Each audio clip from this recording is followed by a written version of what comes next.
Good afternoon and welcome to members and guests to the Somerset North Planning Committee.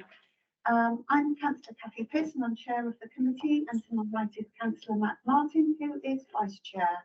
I'll just go through a quick housekeeping things. First of all, fire drill. We're not expecting a drill, so if the alarm sounds, it's a real thing, and we head out of that door there back into reception and out into King Square.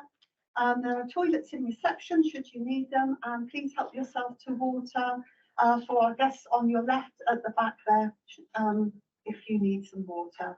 So this meeting is a hybrid meeting, and that means that committee members are present in Bridgewater House, and the meeting is also available online via Teams.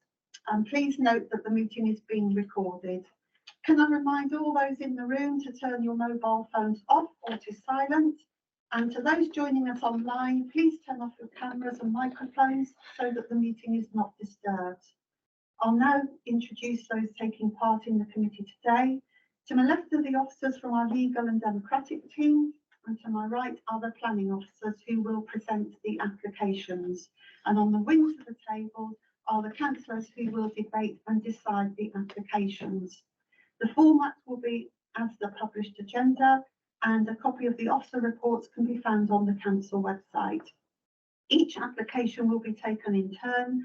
Officers will outline each application, followed by public speaking time, and only members of the public who have registered to speak can make representation. Councillors around the table will then debate and decide each application. During the debate, there will be a proposer and a seconder for a resolution. Members will vote on the proposal. Only members who have been present throughout the application will be able to vote, and the voting options are for, against, abstain or defer. Votes will be counted when the results announced. Okay, so now we'll go to the main body of the agenda. Do we have any apologies for absence?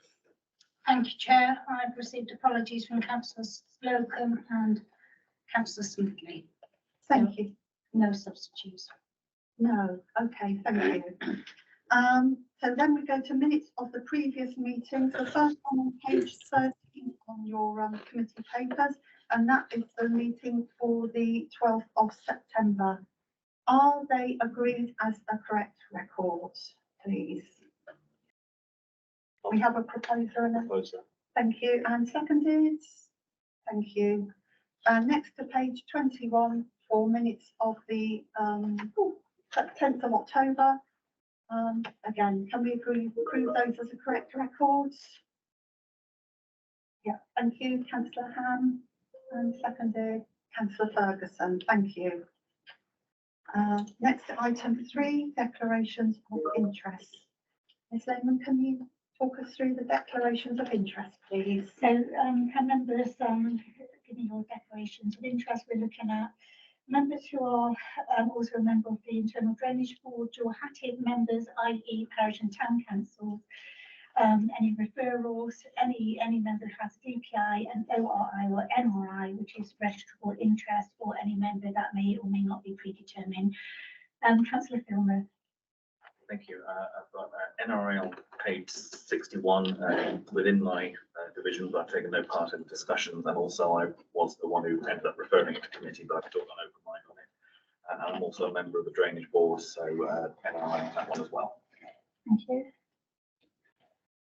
Councillor Grimes. Thank you, Chairman. Yes, the same. Page 61 is in my division, but I've taken no part in any discussions on that. Councillor Hendry. I think I've pointed out already, IDB Drainage Board, and that's it. I've got no interest in it. Absolutely nothing. Thank you. Thank you. Councillor Bradford. Same with me. IDB. Yeah. And you're declaring with the IDBs and NRI and all registrable interest. Thank you. Yeah. Councillor Bruce. Same for me. NRI was Internal Drainage Board. Thank you. Councillor Martin. Thank you. Item number 5. I have spoken to the parish council, or rather I've been involved in conversations with the parish council regarding this item, but I have not offered opinion either way, and I have no prejudicial interest. And therefore, can you confirm that you are keeping an open mind and listening to all the merits of the argument before casting the vote today? I am and I do. Thank you. Councillor Pearce. Thank you. An NRI on agenda item 5, and that's the application for, sorry, it's agenda item 6, and it's the application for Clark's Road, Bridgewater. What were you declaring NRI? Because NRI, you're a member of the Bridgewater Town Council, and I have not taken part in any discussion. Thank you. So for the members of the public, you have heard that dual hatted members, i.e. members of the parish council and the town council or the internal drainage board, they haven't taken part in any of the consultative stage, so they've declared an NRI, which is a non-registrable interest, which means they're allowed to stay and vote to make a decision on the applications before them. And secondly, you've heard about the referral process, where members have referred an application to be heard by committee and further declared that they will come to committee with an open mind and listen to all the merits of the argument before placing their vote, confirming their position that they are not predetermined, apologies, they are able to stay and vote and make any decision at the committee today. Thank you. Thank you. We now move to item 4, which is public question time. There are a number of people who have registered to speak, and I will call you to the table at the front when we are considering each application in turn. So that brings us on to the first of the applications, agenda item 5 on page 29, and this is the application for Middlezoy Bridgewater. And can I ask Ms. Alvey to take us through the presentation, please? Thank you. Thank you, Kathy. Hello, everyone. Good afternoon. So yes, this is the first application. This is on land to the north of Oliver's Road in Middlezoy, and it's for the proposed formation of a temporary material stockpile for reservoir embankment construction, erection of fencing and gates, siting of welfare units, alterations to existing access and parking and turning area. Since the publication of the report, I do have a verbal update to provide. So Othery Parish Council were not consulted as part of this application because Othery, the parish, does not border the parish which this application sits in, or sorry, they don't border the site. And they have raised concerns about the highway movements as a result of this application, the development and the impacts of this and the traffic that would go through the village of Othery. But as I said, they've not been consulted because they're not adjacent to the application site. And our recommendation doesn't change because of this.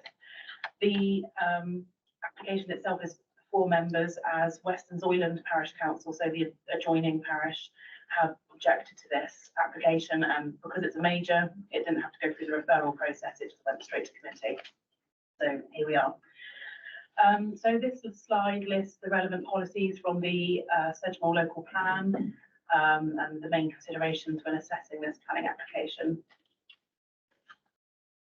So the site itself is located in the countryside to the east of the village of Western Zoyland and to the north of Middlezoy. And a closer view here shows how it's accessed via a public right-of-way that connects down to the south to Oliver's Road, which is an unclassified road. And there's the airfield to the west. So the application seeks permission for the creation of a temporary material stockpile to facilitate flood alleviation works in the wider area. The development includes the placement of a welfare unit, alterations to the existing access, and creation of a parking and turning area. The pale pink area on this plan is to accommodate the stockpile, so it's a pile of soil, basically. And this would avoid the area of the site that is in flood zone 3, which is in the sort of lighter purple colour at the top, the sort of semicircle shape, and also the darker pink sort of rectangular shape in the top right, top left corner is the archaeological zone, which would also be avoided by the stockpiling.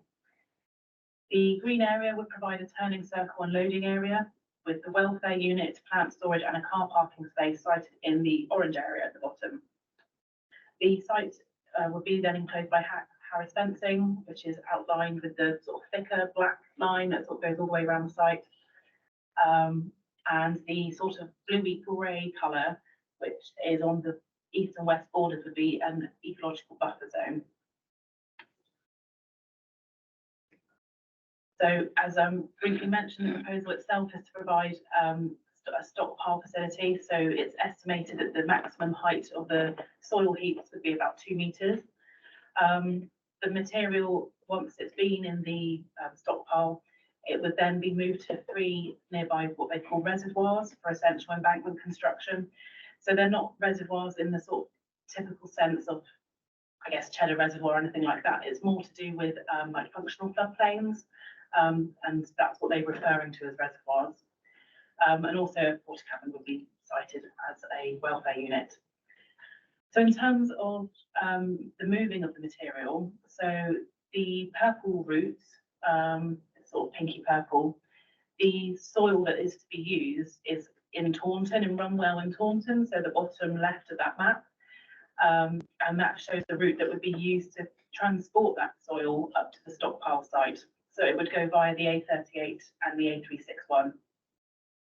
The other routes, which are then shown, are the, so you can see the 3 reservoirs that this site would serve, and then these routes are what's proposed to be used to carry then the soil from the stockpile site to the reservoir sites. Oh, sorry.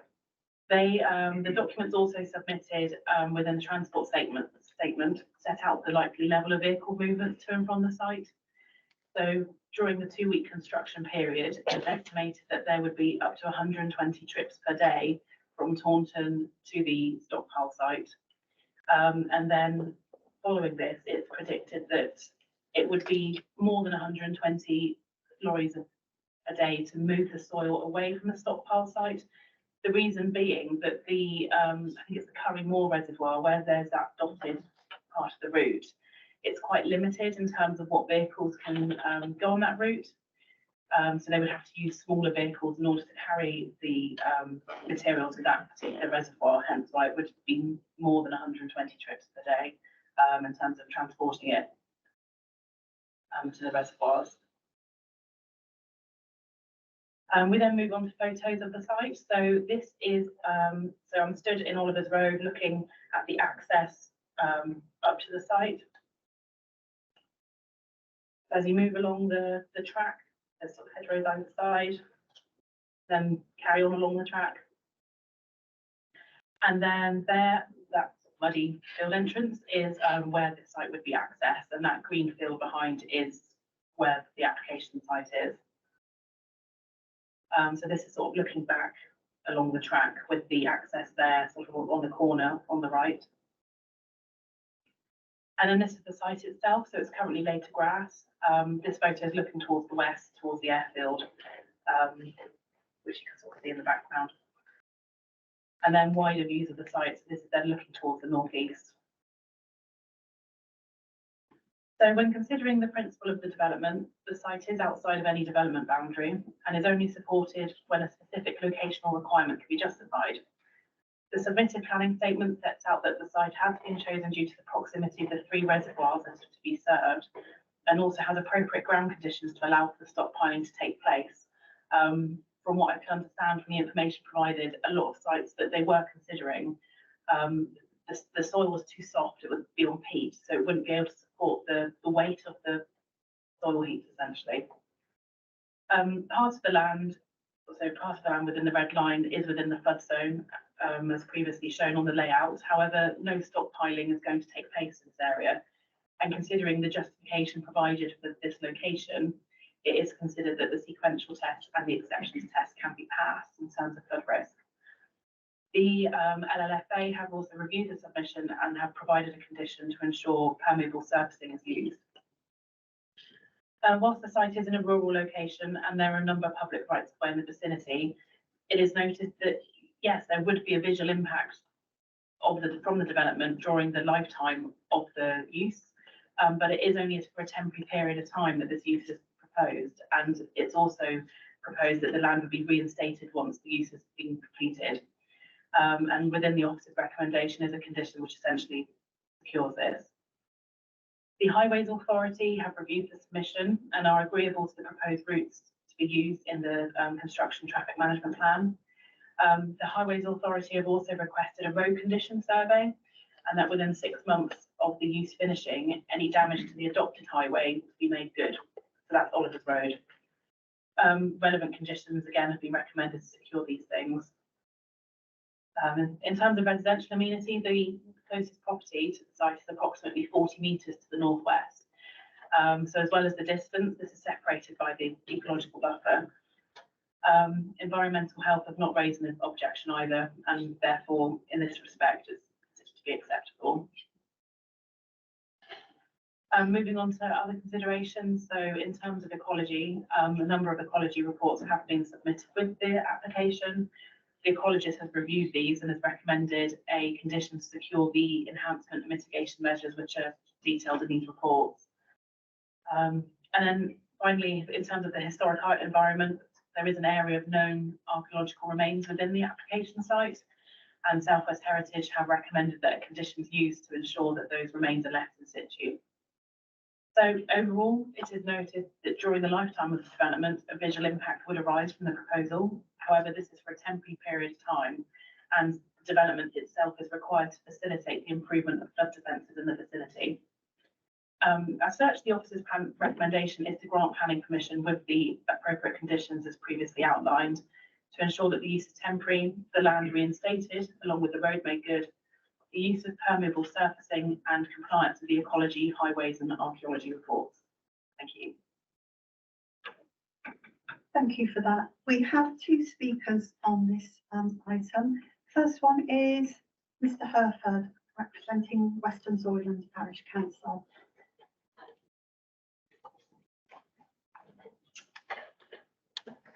You have 3 minutes when you're just let us know when you're ready to start. Thank you. Thank you, Chair. As we've heard, this site is actually on the boundary of Western Zoyland, loosely on the edge of the airfield, which itself has seen increasing activity on several sites, all increasing massively traffic generation, particularly HGVs, skip lorries, and fully laden tractors and trailers. I'm pleased to see that the report contains in full the Western Zoyland submission, which covers a series of factors relevant to this site location, not least impact on the vulnerable SSSI, ecology, and of course, highways. It is the latter I wish to highlight, and recognising the need to support local flooding initiatives, I do not expect the application to be refused. However, I do wish to emphasise the need for suitable conditions to be imposed, and most relevant policy D14. This should be strengthened aside from the CTMP. I'm surprised that given the information provided on various activities and traffic generation in the immediate vicinity, up-to-date traffic / highway impact surveys and assessments have not been required in order to bring the application to the current stage. Western Zoyland Parish Council requests that this is required before the grant of consent for what is 2-year temporary, not 10 minutes.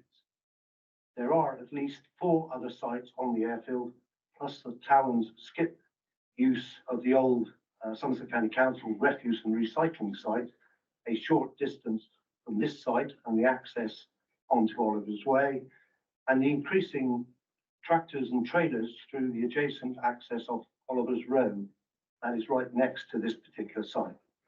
All of these contribute to highway impact through Bridgewater and Western Zoyland Village and along Oliver's Road as the A372 junction, part of the CTMP route. Please take fully into account the issues raised and the safety improvement actions suggested in our submission. I hope that the application may be further requests from highways, because we do not believe that the information provided is accurate in terms of the current amounts of traffic and activity in and around that site. Thank you. Thank you. You've raised a number of questions and we'll pick those up after the next speaker. Thank you. Can I call the next speaker? Oh no, we've got somebody on Teams. Sarah Grant on Teams. Hello, yes, Chair. I'm on Teams. I am representing the Environment Agency as applicant. The Environment Agency is seeking full planning permission for the construction of a temporary material stockpile on an existing agricultural site known as land to the north of Oliver's Road. The proposals comprise, as we heard, the storage of soil, erection of fencing and gates, a site compound, and an upgrade to an existing access road to the agricultural field. The proposals are required to enable essential reservoir improvement works at South Lake, Westmoor, Curry Moor flood storage areas. As outlined in the planning statement submitted with this application, these reservoirs were inspected in 2018 and 2019, and the inspector recommended a number of measures in the interest of safety, known as MIOS, for each of the reservoirs, which must be addressed to ensure the reservoirs operate safely. The Environment Agency, as statutory undertaker, is responsible for the safety of reservoirs under the provisions of the Reservoirs Act, and as such has a legal obligation to implement the recommended improvements within a fixed time frame. We've reviewed the consultation responses recorded for this application, noting an objection from Western Soiland Parish Council and concerns raised by 24 residents, as I now note also Overley Parish Council. As outlined in the planning application, the construction and operation of HGV and tractors associated with this use of this site will not travel through the village, as shown on the Hall Road plan in the transport assessment. Somerset Highways Authority were consulted during the pre-application planning stage, agreed to the proposed construction traffic routes, and also have not raised an objection to the planning application subject to conditions. Somerset Highways have recommended a planning condition to adhere to the construction traffic management plan submitted with the planning application to minimise impacts during construction, to which the Environment Agency will fully implement from the start of use of the site. The Environment Agency will also adhere to the ecological and environmental measures outlined in the Ecological Impact Assessment and the Environmental Management Plan submitted with the planning application to minimise impacts on the local environment. We are also undertaking a road condition survey currently of the Oliver's Road between the two junctions.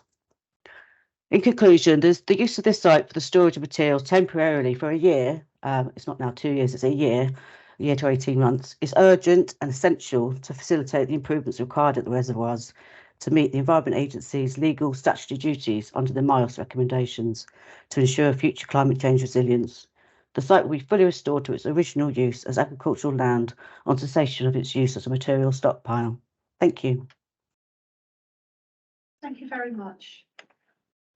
Mr. Herford raised a number of issues about the construction traffic management plan and also about the time lapse of the dates to 21 and 22. I think that the traffic monitoring has taken place.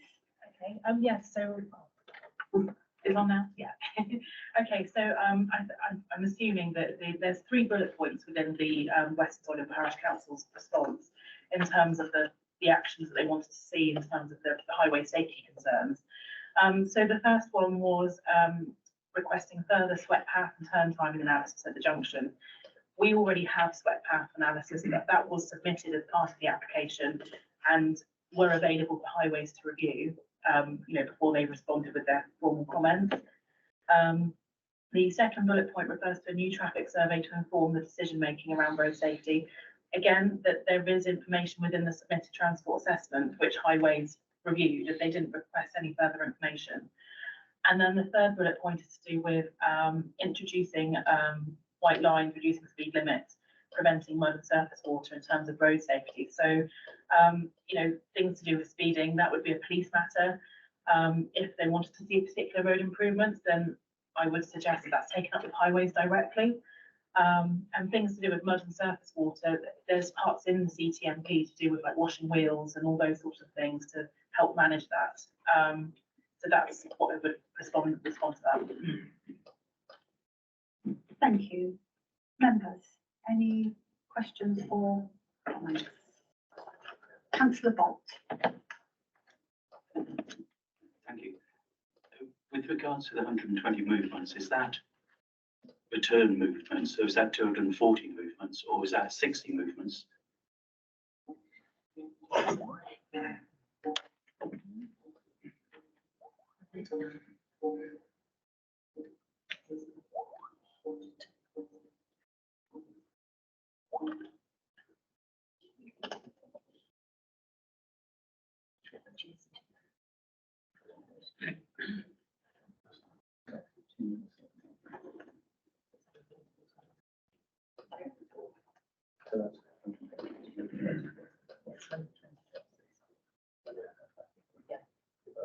Sorry, we're just reviewing the document. So, yeah, it's 120 HGVs to the site. So that's, they would then have to come back from that. That's 240. The next one is, as this is a major, will there be a section 106 attached to this? A section 106 would only be used if we needed to secure planning obligations to make the development supportable, but we don't consider that relevant. I was thinking about the road junction, that was all.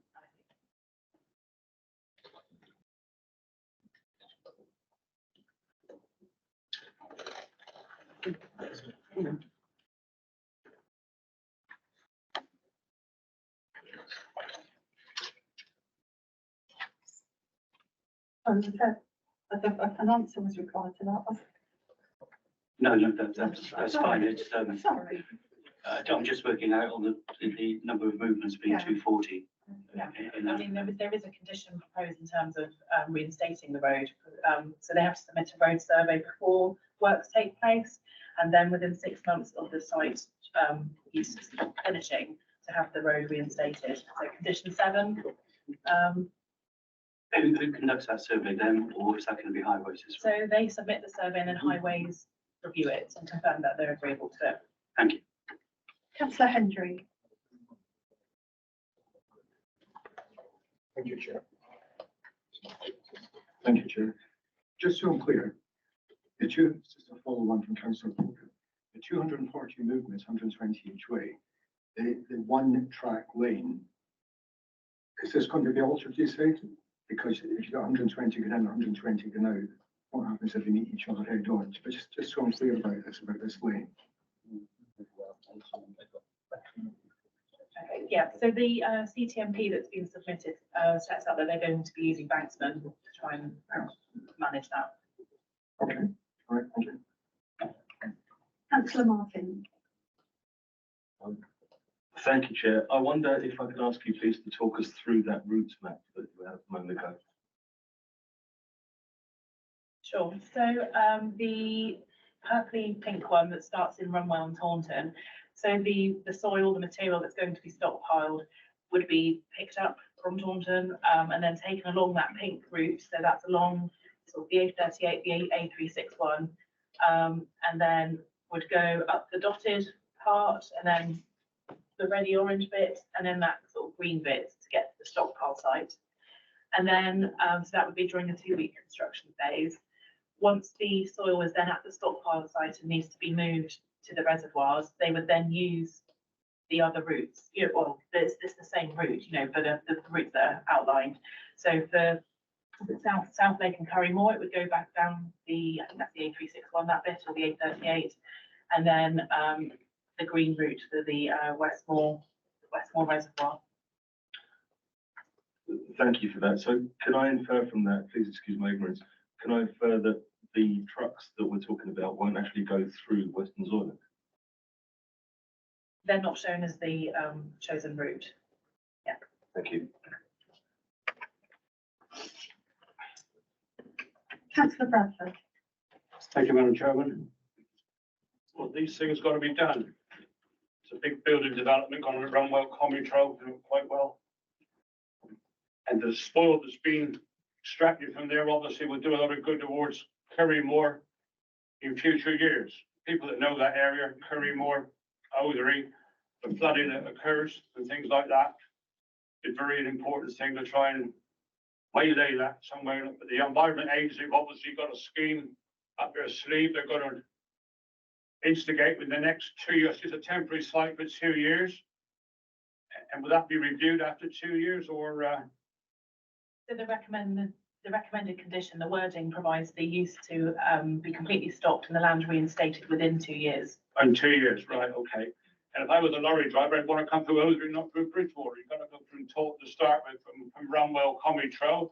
That means Taunton through Bridgewater and out through West Zoyland and out onto the place where it's going to be deposited. I just think Othery would be a far better route, but obviously Othery hasn't been consulted on this, and we'd have to wait and see what happens in future. Just to clarify, the route isn't through Western Zoyland. So on this map, Western Zoyland, all my mouse came up. The Western Zoyland's about here. So the route, the proposed route isn't through Western Zoyland, it is through Othery. Through Othery? Yeah. Proposed route, right. So Yeah. No, down no, through Borough Bridge. no lorries will come through West Zoyland at all, then, really? Not what's proposed, no. Right, okay. I can't make out we hadn't been consulted on that, that's all I'm gonna say, really. It should have been done. We've got West Zoyland here expressing their concerns about it, and it's been a lot better if Othery had been here possibly as well. But these things gotta be done, and they are so important, these things gotta go somewhere. Yeah, I think we sort of kept to our normal consultation procedures, which is the parish and any parish that adjoins the site.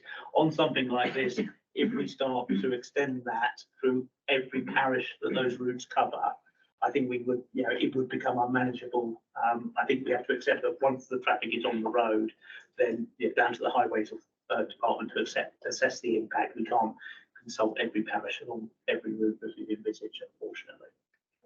Thank you, Adrian.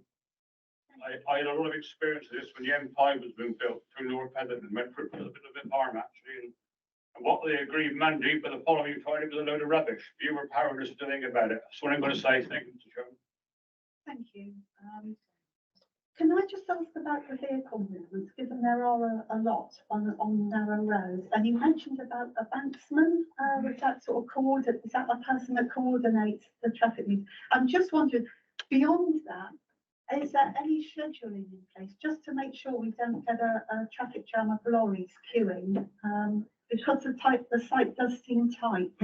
No, sure. So the CTMP that's been submitted, we're just having a quick look now. There normally are details. So yeah, the banksman is essentially what a person who's managing where people are going. But it's really ensuring that that person has a task they can manage, and that lorries don't just turn up in the first place without being scheduled in. Yeah.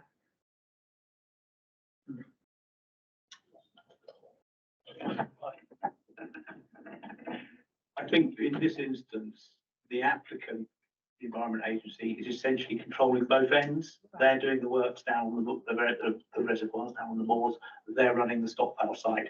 So it's not like a housing development taking the spoil somewhere else, where you could have any number of people running the material into a particular stockpiling site. Here, I think because it's one applicant running both ends, that element of control should exist. The particular point where it could become a problem will be along Oliver's Road and the access up to the site. They've got a very detailed construction management plan where it's not construction, it's for the use, the duration of the use of the site. And that provides for sort of banksmen to sort of, observe things in and out, and walkie-talkies to link them. Because clearly you see the pictures that we've shown of that access there, you can't have two lorries meeting there. The whole thing would grind to a halt. Clearly it's in their interest to manage that well, and I think that what they proposed in their management plan, which we are conditioning, will see that through. Can I add one thing? Yeah. Just as an example, the kind of sort of routing and timings that they're proposing to control through the CTMP, they are scheduled to avoid busier periods of the day as well. So when there's more likely to be large vehicles like school buses and other types, so they're going to try and do the work essentially outside peak periods. Because if you drive along Oliver's Road, you will see a couple of those sort of vehicles at certain times of the day. So they're scheduling in there, so they try and sort of, because essentially they're operating between 7 and 7, so they can spread their vehicle movement at other times other than what is we know are more peak times on the highway. Okay, thank you. Okay, are there any other members? Councillor Filmer. Yeah, the last comment that was made has partly addressed the question I was going to ask in terms of times of operation. Can we make sure that this construction management plan is available to the parishes so that they know what the conditions are that people have got to operate in it, so that if lorries are operating outside of the hours that they should be, that is able to be picked up. And just wanted to check also within the construction management plan, does that have any signage that will be going up to warn drivers of some of the junctions, which we know are going to be difficult with this number of vehicles on what are not great roads? Yeah, so the CTMP does have a little section about additional signage that they're going to use. The CTMP itself is already online. It's part of the transport assessment, so it's all within a document. It's not its own separate document, so it is already out there for parishes to see. Chair, it might be helpful to highlight that Yeah. to the parishes rather than hope that they can find it through the planning portal. Yeah, it is quite easy to find on the planning portal, but yes, if that could be highlighted to parishes, please.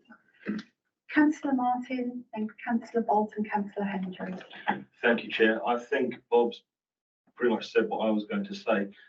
From my point of view, in my constituency, we know that these trucks, 120 trucks a day, will be going through O3, and O3 does have an extant problem with its main road. I'm pleased to hear that there is a travel plan that will be working outside the busiest times of the day.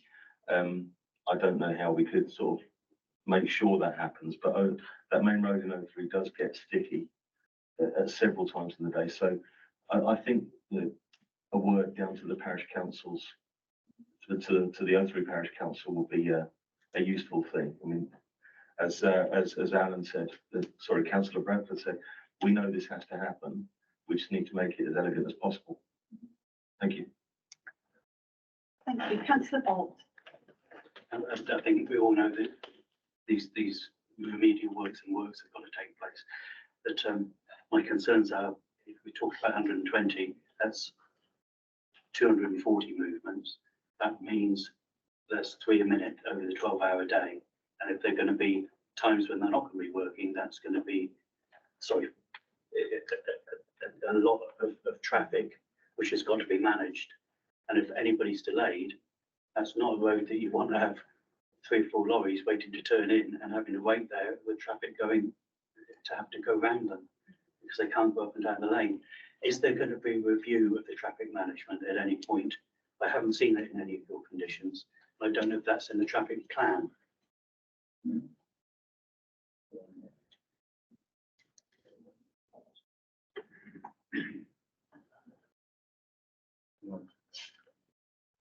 I think, sorry, with it being a 2-year permission, and as the two spoke said, they're hoping to get it done in 12 to 18 months.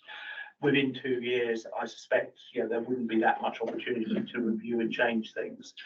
It is a very clear section of the transport assessments. The requirements are very detailed. I'm sure the parishes will tell us very quickly if things are not happening. And certainly we can make a note to monitor that, and I'm sure we can liaise with the applicants, if things don't turn out as planned, because they are required to stick to a very clearly specified set of actions. But I think such a short period review may not be possible without delaying the whole thing.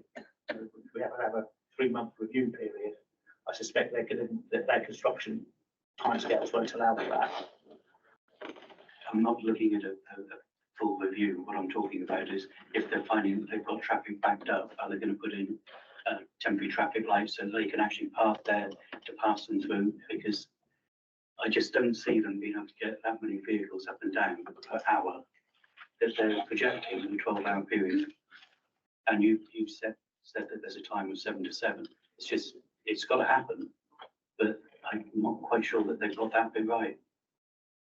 And just on the point about temporary traffic lights, there is provision in there for them to put in temporary traffic lights to help manage some of the impacts during some of the more intense periods. Because it works on the highway, they'd have to agree that with the highway authority outside of this planning application. But certainly they're aware of it, and they know that that's something that they would need to do, as demand indicates. Thank you. Councillor Hendry. Thank you, Chair. The concern I have, as I think seems to be echoed by everybody, is this 120 trips per day each way. But it seems to be ironed out at Banksman each end. However, if you break this down on a 10-hour day, it's actually 12 trips per way. So it's not quite as bad as it actually sounds, as everybody seems to be making out it is. And if you go to a 12-hour day, it's even less.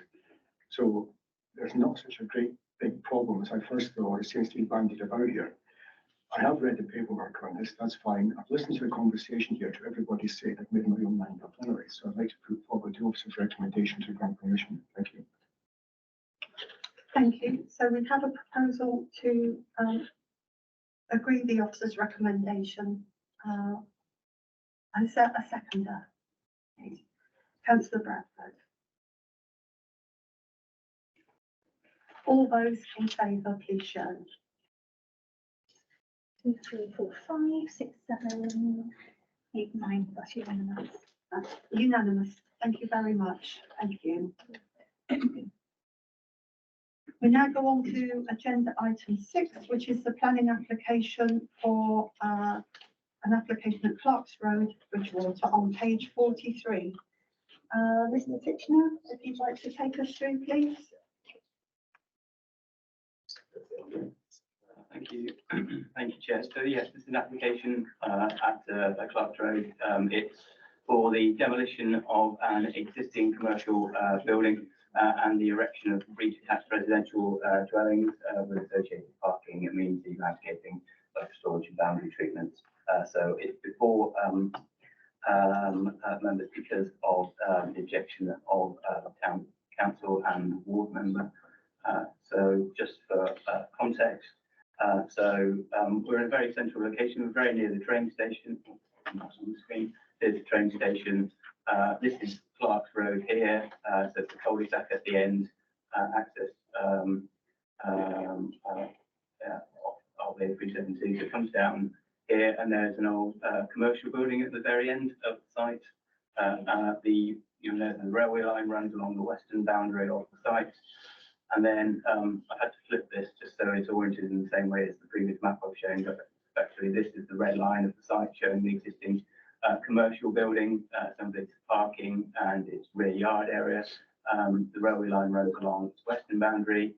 Clark's Road is the point of access leading up to the site here, and there are existing residential premises from the Clark's Road estate on the eastern side.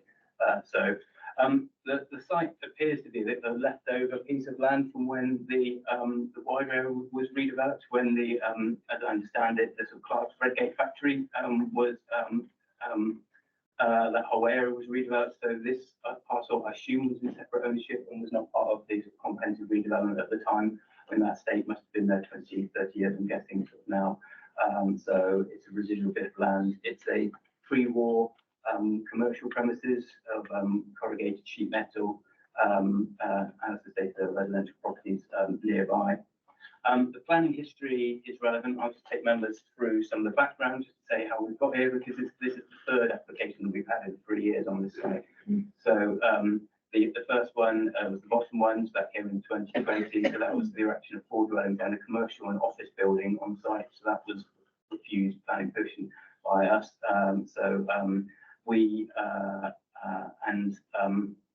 And then the second application came in 21. That was the erection of 4 dwellings, and that was refused, and it was appealed, and the appeal was dismissed by the inspector. So we'd always expressed concern as officers about the previous schemes in terms of the quantum of development that's proposed, about the designs that were chosen, which we didn't consider to be appropriate, and the amenity impact for future, or the level of amenity for future occupants, and the impacts on existing residents. I'll just take you through to some of the backgrounds, so you can have the full comparisons. This is the 2020 scheme showing the layout. So you had 2 pairs of semi-detached dwellings here with some car parking in between, and the commercial buildings sort of at the sort of far, what would be the southern end, so sort of parking in between, and then sort of a shared use of a shared area to get to some of the parking provision.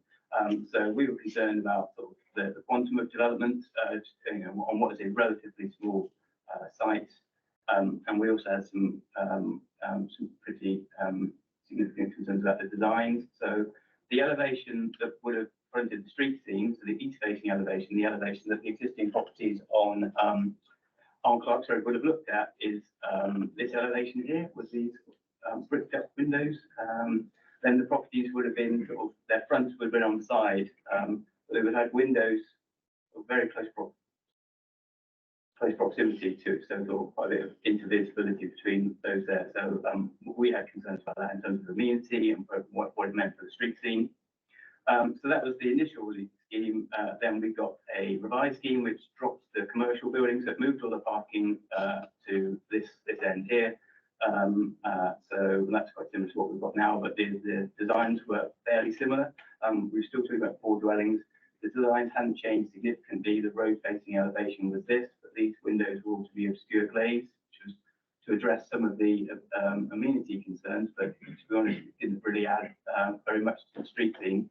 And then the elevations of the dwellings that would have faced each other, so those side elevations, were now bricked up instead. So we had some quite significant concerns about the designs, and that was refused by us on design. And the amenity grounds inspector went with us on the design grounds, didn't support us on some of the amenity considerations, unfortunately, but ultimately it was still refused on unacceptable harm to the character and appearance of the area. So this is the new scheme. So it's very different. So there's a new architectural firm involved. So it's proposing 3 dwellings. You can see them. Here, 1, 2, 3, and then the parking area on at the southern end, so 1 shared parking area to serve those units.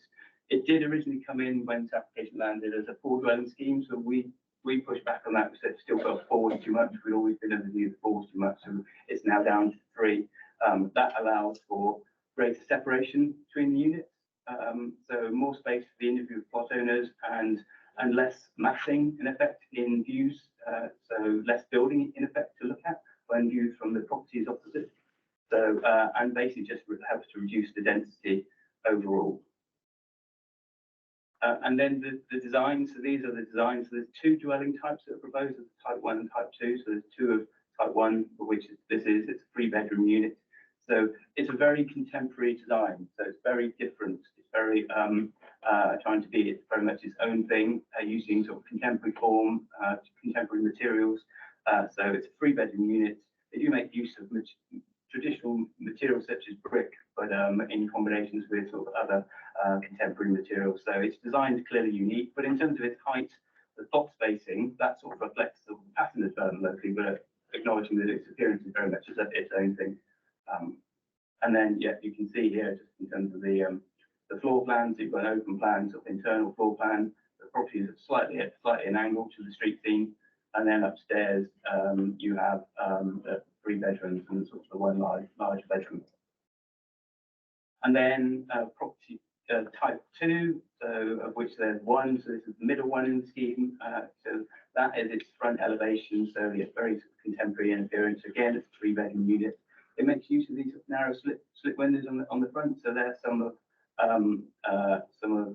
the limited number of windows on the front facing. That's to sort of help minimise any sort of sense of overlooking that might arise. That's obviously a concern we have with the previous scheme.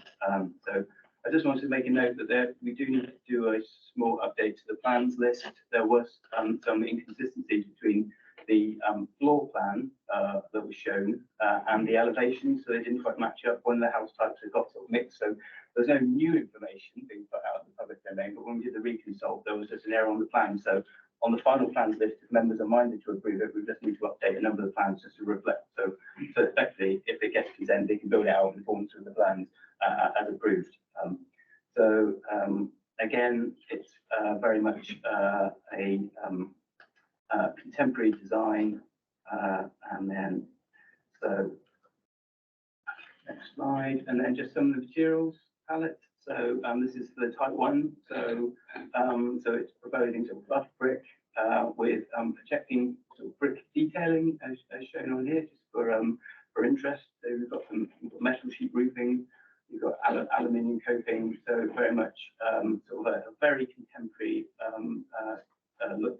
And then type 2 is again brick, but a grey contrasting brick along with a buff brick. So it is very different, very much its own thing. And then boundaries between gardens have to be close bordered timber fencing. And then these attached images just show the dwellings within the site and how they would appear. So this is 3D images here. So you've got the type 1 house, the type 2 house, and again the type 1 house.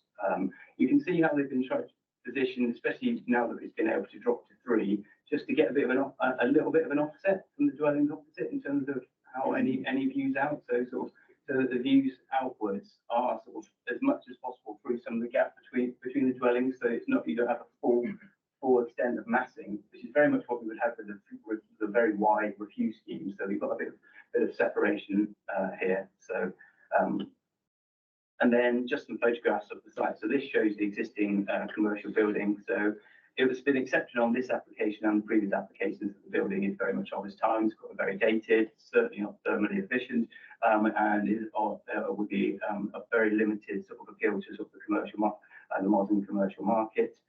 It's now been wholly surrounded by other dwellings.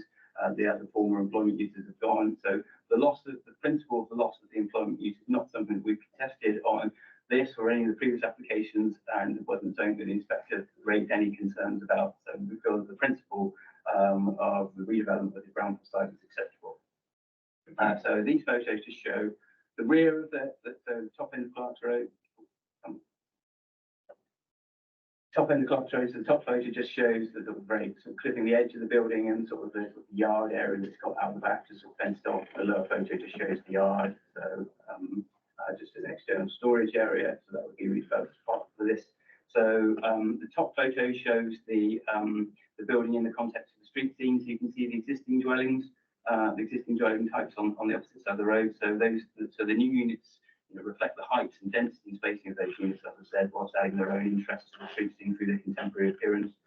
So in terms of sort of amenity impacts, the front-facing windows on those dwellings have been minimised as much as is possible, so to serve only non-habitable rooms. So, for example, serving things like stairwells. Those narrow slit windows serve things like stairwells. So most windows that are front-facing on the new dwellings are sort of serving what we call primary accommodation. Some of those other front-facing windows are obscure glaze serving bathrooms, so we've not considered to be any unacceptable loss of privacy from the new arrangements. Loss of light has been raised by some objectors. So the proposed dwellings are positioned on the west side of the existing units, and they are separated by the road. So any sort of overshadowing that's likely to occur, so any sort of shadow effects are likely to be in the latter part of the day. Now that is likely in its most extent to cast shadow over the road in between, rather than any sort of important spaces used by the dwellings opposite, and therefore in our view would not be considered to be an unacceptable impact. And then just coming around to these photos, the top photo shows part of the existing sort of parking area, but effectively that area and sort of part of the land next to it will form the parking area to serve the dwellings. So it will provide 7 spaces, which the Highway Authority confirms that level of provision is in accordance with the county parking strategy. Ultimately, that recommends 2 spaces of dwelling, so was 1 in excess. So I know that local residents have raised concern about parking issues in the vicinity, partly linked to the proximity of their dwellings to the train station, and that these people see it as a place to park. Sometimes we're making use of the train, but the scheme is providing sufficient parking to cover its own parking impacts. So given that it's providing those 7 spaces, we wouldn't feel there's any basis to object to any reduction, the level of parking which we consider to be appropriate. So the Highways Authority have been consulted. They haven't raised any concerns, and so they are recommended to approve subject to conditions, a number of which are proposed on the in the report. Just then finally on some other matters. So there are various other matters which would need to be controlled by conditions. So the application is, as we know, in close proximity to the railway line. That was an area that's subject to quite a bit of considerable scrutiny during some of the earlier applications. Ultimately, environmental health got to a position where they were satisfied, but subject to quite stringent conditions about how the build out is undertaken and mitigation, effectively to mitigate noise and vibration impacts. So there's requirements for some post-verification reports as part of those conditions for sign off by environmental health about the effectiveness of the build. Network Rail were also a consultee. They haven't raised any objection, but they do want sort of controls over the build period, so it doesn't impact on the operation of their railway line. So they've requested a condition for construction method statement, so that's proposed in there as a condition as well. A number of other conditions regarding contaminated land, ecological mitigation, enhancement, flood resilience, which would be imposed. So just to summarise, it is a redevelopment of a brownfield site. We do consider it to be in a sustainable location, very good transport links. We consider the designs to be very high quality. We consider providing acceptable amenity for future occupants and protects the amenity of existing residents. There is adequate on-site parking. We don't consider there's any other matters which cannot be addressed by conditions, so we are recommending that permission is granted. Thank you. Thank you for that. We've got 3 speakers on this application. The first one, Julie Winters Owen, who should be joining us on Teams. Are you there? Hello, can I ask if Julie Winters Owen is on Teams, please?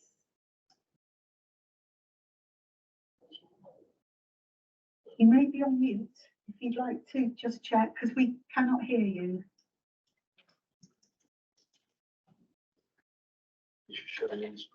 Yeah, she is. Hello, I'll put a final call out for Julie Winters Owen. If you can join us, please. No, I'm sorry if you're there, but we just cannot hear you.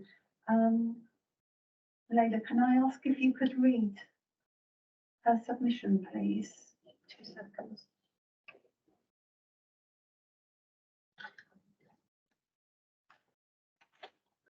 Thank you, Chair. I'll start the timer. Try not to go too quickly. Right, this is also on behalf of Mrs. Curl, who was given permission to speak as she can't attend herself. Statement starts, we received no notification from the council regarding these revised plans. We are only aware of them because our local council advised us. We are still strongly opposing the revised plans. 3 properties have not changed our reasons for objection. Please refer to our previous objections dated May 2023 and previous year's objections and the photographs already supplied. To recap, 1, the driveway colour purple in the land registry solely belongs to number 66 Clarks Road.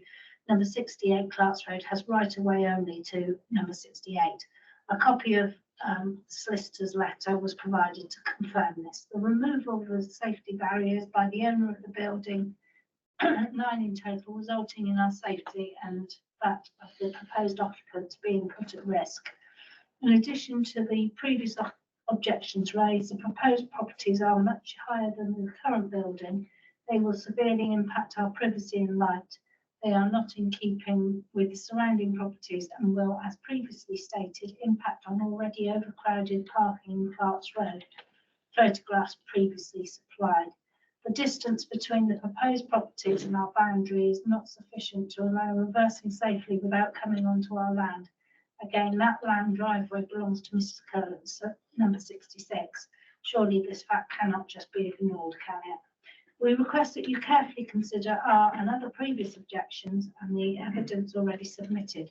Some previous objectors were not adequately informed, as not all of those residents have access to email. And that's signed on behalf of S&J Winters Owen at 64 Clarks Road and Mrs. S. Curl at 66 Clarks Road. Thank you. Just to say to Julie, hopefully you could hear that. We've done your statement justice. There's a number of questions that you raised, but we will take our other speakers first and then address all questions at the end. Thank you. So next I call Councillor Redmond, please. As usual, you've got 3 minutes. Let us know when you want to start and we'll set the clock. Thank you. Thank you. Thank you, Dean, for putting that plan. I was going to ask you to put that one up. That sounds really good. I'm speaking in opposition to this application, or more to the point, the latest version of this application. Members, the changes do go some way to meet the objections. However, there are still gaps and concerns. I believe the revised scale of development sought and design choices on this small and constrained plot has resulted in a cramped and contrived form of development, squeezing in a parking spaces, limited parking into a small spot, which is still out of character with the surrounding residential development. Access is a concern. The lane through the site is going to be just about wide enough for one vehicle. It is very narrow. If visitors to the new homes chose to park it inconsiderately, then access to existing property parking would be impacted. I've been made aware that there may be land ownership issues impacting the access. I understand that the deed for 66 showed that they own the land that the new homes would need to access. I'm asking, has an agreement been made in relation to this? I'm concerned with overlooking. You can see clearly from the drawing on the screen that all three homes will have direct line of sight over the existing properties, regardless of the use of the areas. I believe the proposed development still features dwellings orientated towards existing properties in Clark's Road, you can see. By virtue of the height, width of this elevation and the proximity of the proposed dwellings to existing properties, the development, regardless of the window shape, would give rise to visually dominating effects that unacceptably compromise the overlook of existing residents to the detrimental of their amenity and living conditions. Members, the proposal of 3 homes is still over development, and there are concerns about land ownership impacting access, limited cramped parking, overlooking and loss of privacy is still a valid concern. I'm asking you to refuse this application. Thank you, members. Thank you, councillor Lebanon. I'd now like to call Mr Gill, please. Let us know when you'd like to start and we'll set the clock for 3 minutes. Thank you. Excellent, thank you very much for letting me speak. I just want to thank Dean and the team for their effort and the report and the attention they've given the application. I don't think there's very much to me to say in terms of design. Dean's kind of made a fair comment. We as a practice spent quite a lot of time deliberating over the previous 2 appeals and the previous 2 designs, which went great. And I'm quite convinced that the massing, the size, and the scale of the development is fine. I think it meets the amenity requirements. I don't think it is going to overshadow the properties on the other side of the road or cause of any problem. I have a few comments I'd just like to make, which kind of reflect on some of the objections and some of the points the councillor has made and the lady made before. I'm going to start in reverse. I have, if you wanted, this is a copy of the transfer of the sale of the land adjacent to the property to the current owner, which includes in section 13 the ability to gain access over the private land onto the compound at the back of the current site. There are no legal problems with access. In fact, the design of the site is built completely within the boundary owned by the property, and access to the far right 2 properties would be by the pavement, but it is perfectly possible for them to drive over because they'll have permission under the transfer deeds of this onto that property. So there isn't a legal case, there isn't an issue, and it's not a planning issue anyway. And there was there's a strange conversation made about train stops on the site that aren't there anymore, that were removed by the client. If you Google train stops, you'll get the word buffer comes up. But train stops are actually buffers, they go at the end of a line.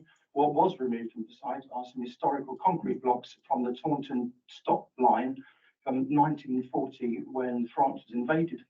And the British government decided it was a good idea to build some form of defence against the Germans and possibly their tanks. And that's part of the pillbox, which sits on Western Zealand Lane.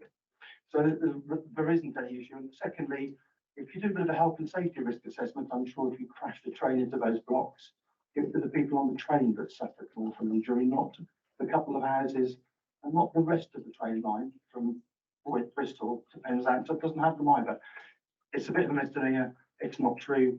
The legality issue from the solicitors on the objection aren't true either. They've been redacted in statements, so they are there to promote an emotive decision. And I can understand anybody not wanting to develop in their backyard. This is a sustainable site. It's a brownfield site. It's an opportunity for our clients to develop 3 new houses and to offer some housing stock in the local area. And that's really all I've got to say. Thank you very much. Thank you. There were some questions raised on that, Mr. Titchener, especially around sort of alleged lack of notification of the latest application. So we note the comments from the members of the public saying they didn't receive the more recent consultation letters. I mean, it's always an awkward when our systems have indicated that those letters have gone out. I mean, in this case, we know that they've been made aware of it because they've been able to comment, and whether that was through their neighbours who through through the ward member.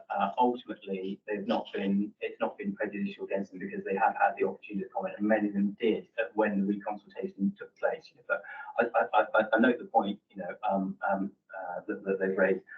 If I'm able to just touch on quite a bit of other material that's been raised by people, I'll try and go through it as I can. There's been quite a lot of points raised about sort of rights of access and land ownership issues that have come up. A lot of that first reared its head on the first application when we had a different layout. And if I just go back to one of the earlier applications layout, just put this in a bit of context, you can see here, here we've got sort of what was proposed as a shared sort of access route and vehicles pulling out. It came to light through that, people putting in submissions about, oh, this is potentially going to impact on my land, or are vehicles reversing over areas that I have access to, or I own, or is it going to impinge on its boundaries? One of the reasons for refusal on the initial application was that we were not satisfied with the correct certification process in terms of you must serve notice on the correct legal owners had been undertaken.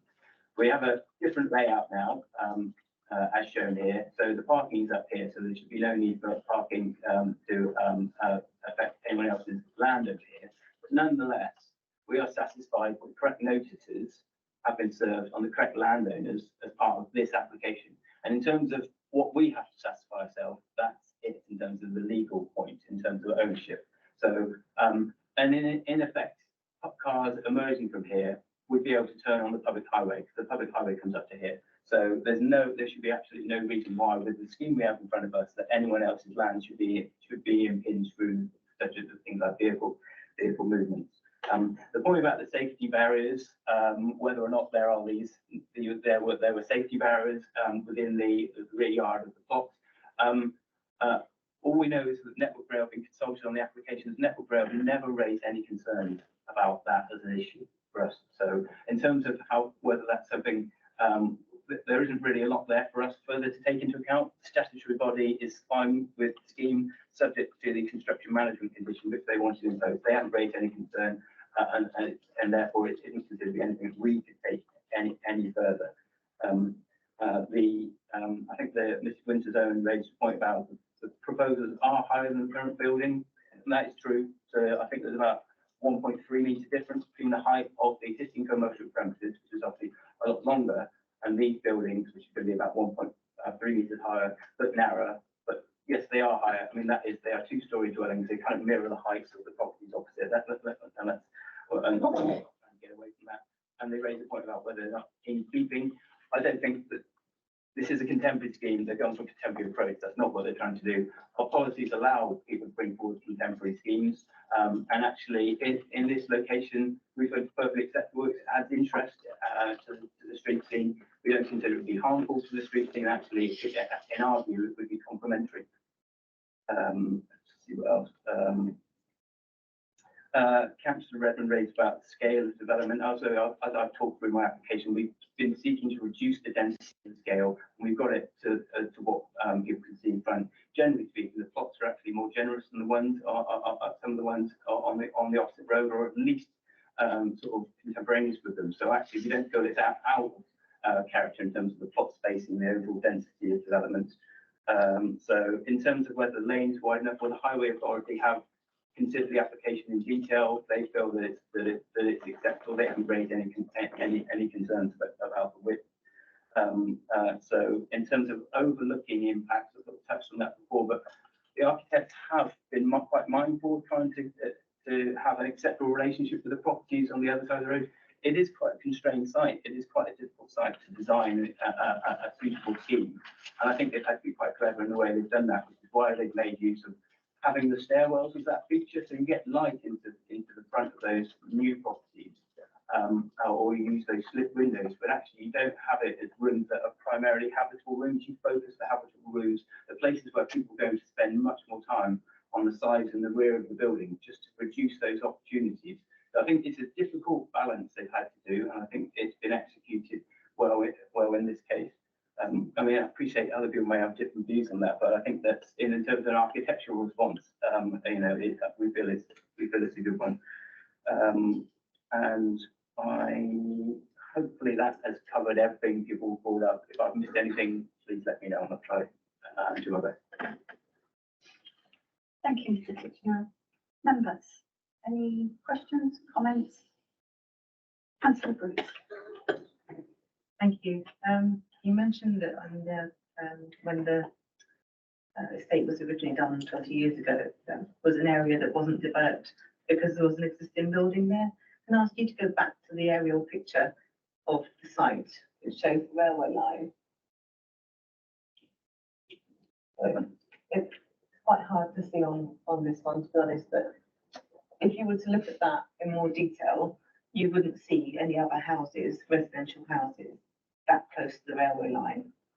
From what I can see on the map, there are some commercial buildings near there, but residential buildings that close. And I'd like to suggest that maybe at the time, it wasn't considered appropriate because it was too close to the railway line.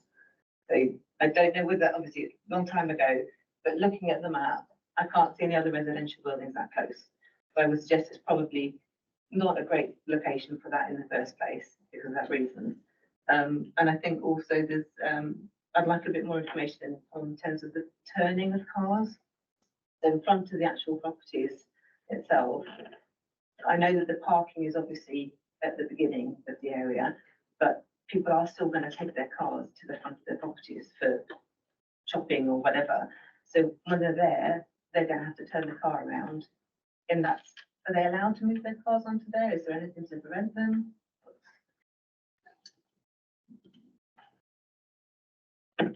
So if I take them point by point in terms of the proximity to the railway line, I mean, I don't want to second guess the reasons for why it wasn't included as part of the original Clark's Road scheme. My guess was separate land ownership issues.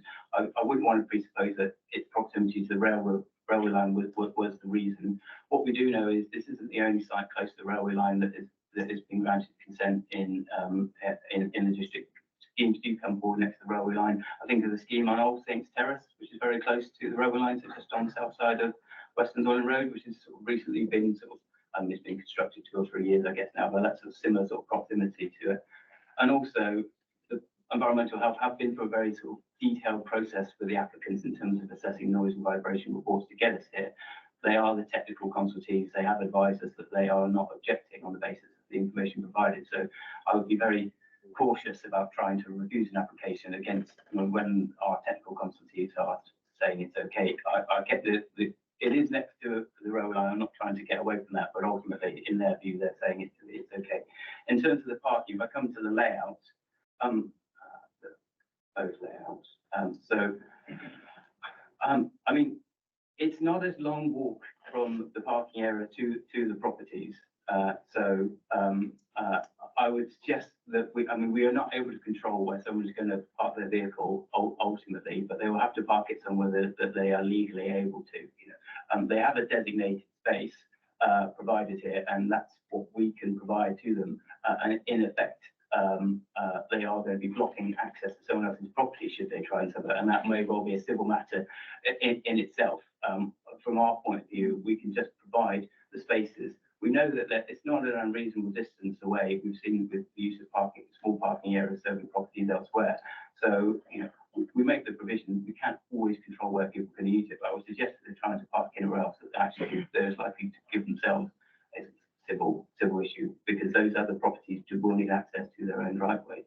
I don't think it's unreasonable to provide a park area in this close proximity to the dwelling that's proposed here in this case. I just concede that people will be moving their cars there, and that will be a potential issue for the other residents.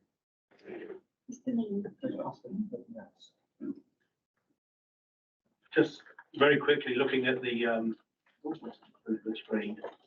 Sorry.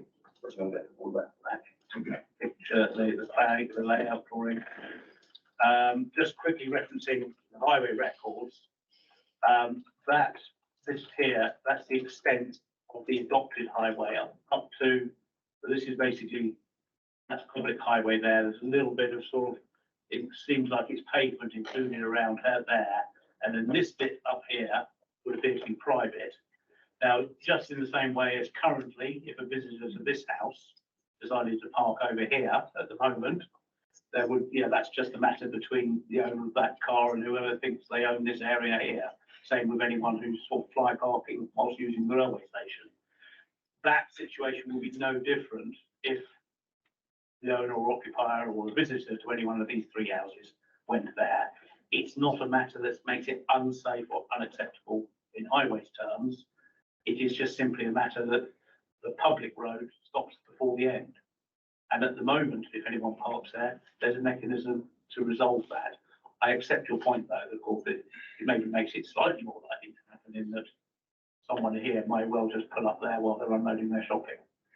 But that's just a matter they would have to deal with as a part of the living there. It doesn't make it unsafe in highways terms or unacceptable in planning terms. Thank you. Councillor Martin. Thank you, Chair.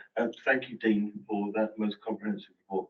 I wonder if you know whether the applicant has made any provision for sound deadening or some sort of deflection at the back of those properties. I don't know if I can see it on there. Is there a thing?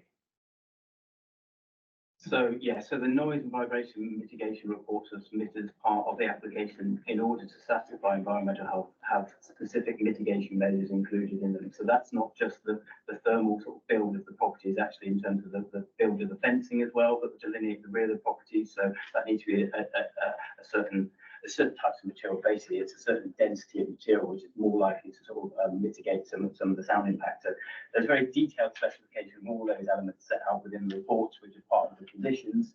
So yes, it has been taken into account. So there's a more stringent requirements in terms of the build for this scheme than we would normally have on any other build per se. Thank you. And sort of going on from that, it occurs to me that if there are such defences put in place on that back boundary, and then we have a house, the three houses put in front of them, it's going to end up being a positive boon for the extant houses because it will be cutting down the noise dramatically from those trains.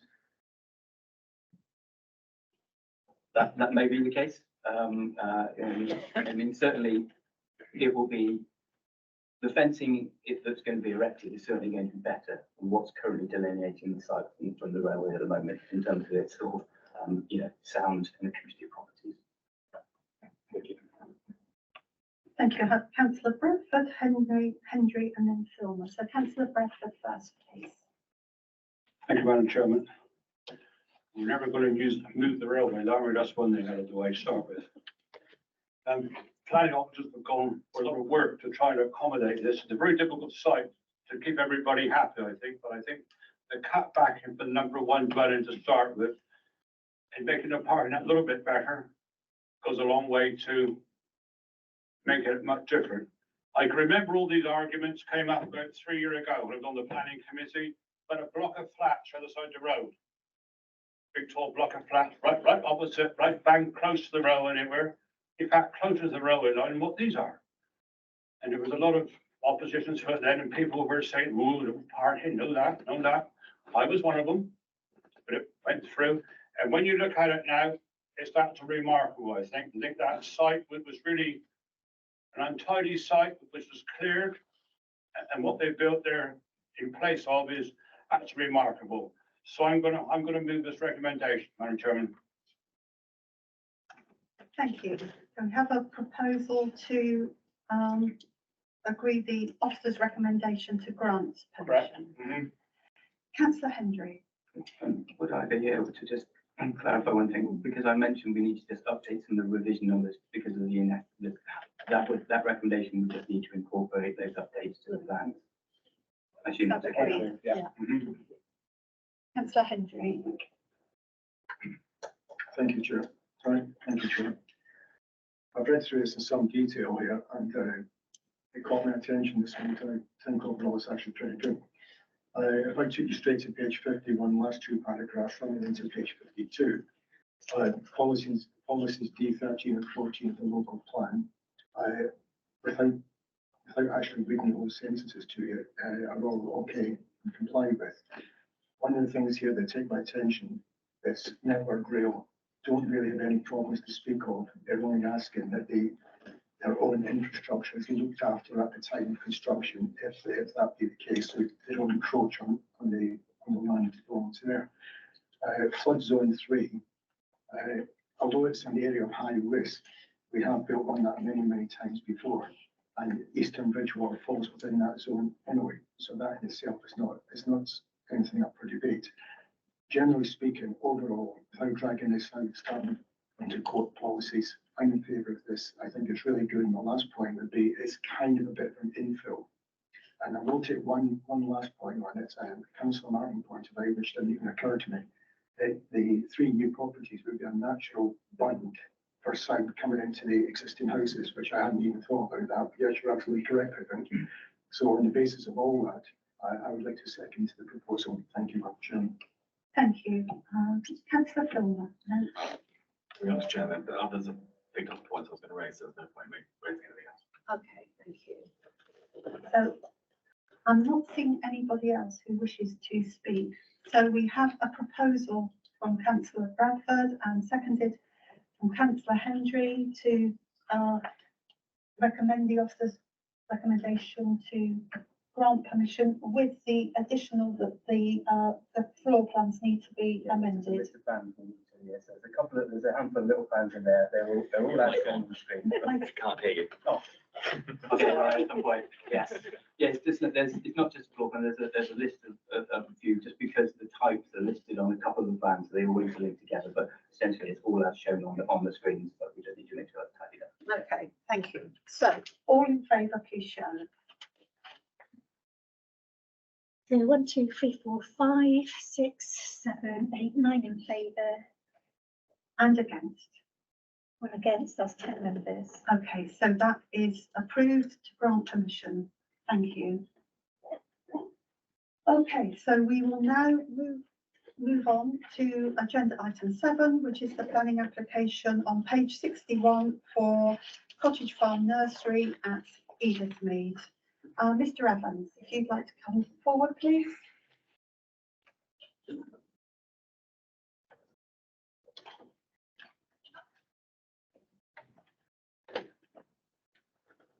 Thank you, Chair.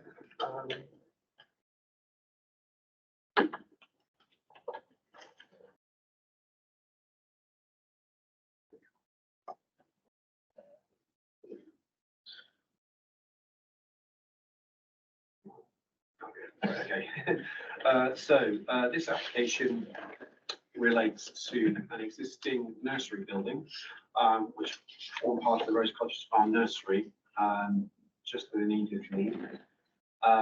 The application follows on from a previously approved scheme, which was to convert the building that we're discussing today into 2 2-bedroom dwellings. So the site is located where it says Rose Cottage Farm Nursery, just off Burnmore Lane, and is accessed from Bristol Road via that highway. So this is the existing building. So this building was used as part of the nursery as a basic accommodation that allowed the children to come and use the facilities that was being provided at the time of the business running. So it has a mono-pitch roof and is partially clad in timber and render, and is situated perpendicular to the highway, with access located further to the east. So on the site plan here, this is the access, and this is the building we're discussing here. So the application proposal is now to convert the building via a small extension to the rear into 5 1-bedroom dwellings. These will be located within a sort of terrace within the existing building. The existing access will be utilised to provide a communal car parking area, turning space, which will also have cycle racks and bin storage, all located within the confines of this area. There will be 9 parking spaces provided for the 5 dwellings, and as I said, there will be single occupancy. Sorry, there will be single bedroom dwellings, each provided here with gardens to the west. So this is the plan that we're looking at today, each of them having similar amounts of accommodation. What we'll see is a living area at the front with a kitchen dining room, which will be elevated above the internal floor level to provide some flood resilience to the building. And then there'll be a bedroom with an ensuite bathroom here. This one will be slightly different with it having being located on the western side of the building. So the eastern side, I think, is orientated. So the gardens will be accessed by the living areas here. Just for clarity, this was the scheme that was approved in March 2021. This was for the 2-bedroom design, which included similar flood resilience, but also included 2 bedrooms per unit. So in essence, the building itself will look very similar to what has been previously approved and remains extant as a planning consent today. So this is the view from Burnham Moor Lane. This is the dwelling's west elevation, which faced into the courtyard area, which was used for the nursery as an outdoor play area. None of this will be significantly changed in terms of vantage points or viewpoints from the highway. Visually, it will appear similar to what it is existing today. This is a view taken from within the entrance, looking back towards the east side of the building. This is where you'll find the parking area and turning space. Again, this was utilised for parking and turning when the nursery was operating, as well as some ancillary outdoor space. As you can see, there's still some buildings left over from the previous use. This is a view taken back from the entrance again, but looking more towards the north. The bin store will be located on the right-hand side here, with the parking located on both sides of this area, and then the shared turning space will allow vehicles to enter and exit the site in a forward gear. This entrance will be widened to provide space for two cars to pass. There's another view looking back towards where the bin store would be.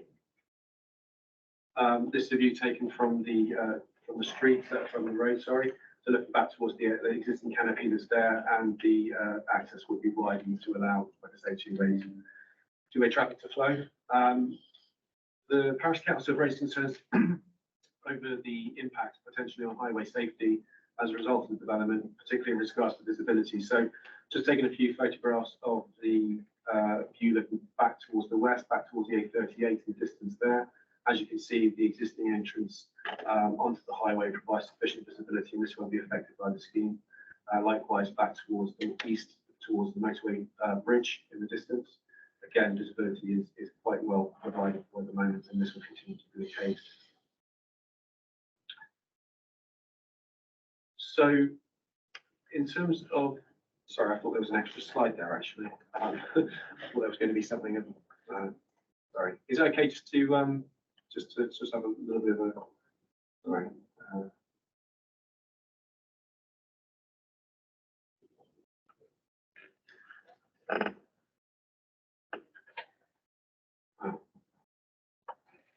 Sorry about that.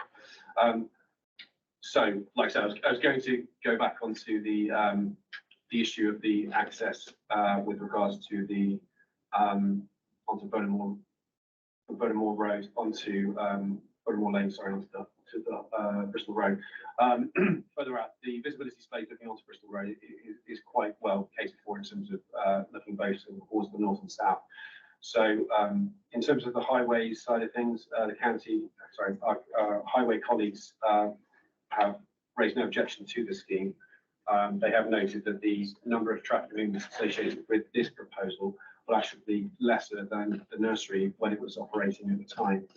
So it's not considered that there actually would be a significant highway impact as a result of this development, particularly when we're looking at 5 one-bedroom dwellings and the level of movements that will be generated by those properties. In terms of other issues, there'll be no impact on residential amenity as there are a number of properties in the area, but these are such a distance away that overlooking and loss of light would not occur. The building itself, in terms of its scale and structure, would not increase significantly. So it's not to cause a significant visual impact on the street scene or the surrounding area. As I said, the existing parking area would be retained and is considered to be sufficient in terms of space and allowing vehicles to turn and leave the site in a forward gear, and the visibility displays from the access are considered to be appropriate. So the recommendation is to grant consent subject to the conditions at the end of the report. Thank you. Thank you, Mr. Evans. There's no speakers on this item, so we'll go straight into debate. Is there anyone who'd like to? Councillor Filmer. Thank you. I think as Mr. Evans has said, the concern of the parish council is primarily the junction further down the road with the A38, which is well known as an accident black spot. It does cause a problem there. But I think the recommendation that's come to us today is right in the sense of if the nursery is going, the volume of traffic coming from these 5 properties will be less, if anything. So I don't think it's going to make that worse. The one question I was going to ask though was when the previous application came forward, there was quite a lot of debate about the flood mitigation and where people could go in terms of if flood happened. I just wondered if you could just explain how we're catering to deal with that ability to get higher than the flood level. Yes. So as part of the previous scheme, there was a section of the internal floor level that was raised above the flood depths that were given as part of the investigation of the flood risk. So in this case, you'll see that there's some steps that lead up to the kitchen dining area here. In comparison with the approved scheme, these areas are actually larger in space and actually have a bit more of a function rather than just being a safe refuge area.